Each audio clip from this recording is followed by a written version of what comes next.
No, look, I have said very clearly, elections are a wonderful celebration of our democracy. It is an occasion every 5 years.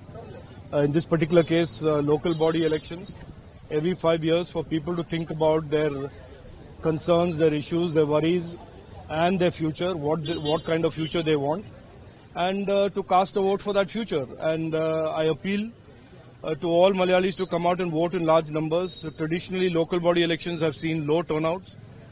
That is why for many, many years we have had really no development or no governance in our local bodies.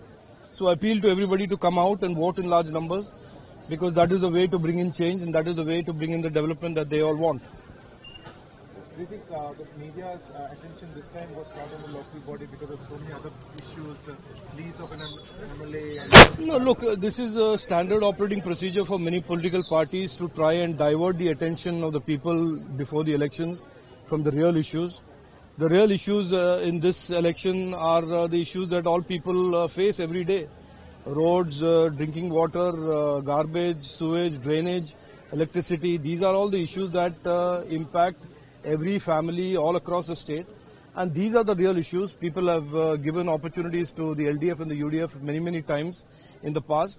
And elections are the time to gauge their report card. Have they delivered or have they not? And if people think they have delivered, they should vote for them. If people think they want change, they should give us an opportunity. And that is really what these elections are about.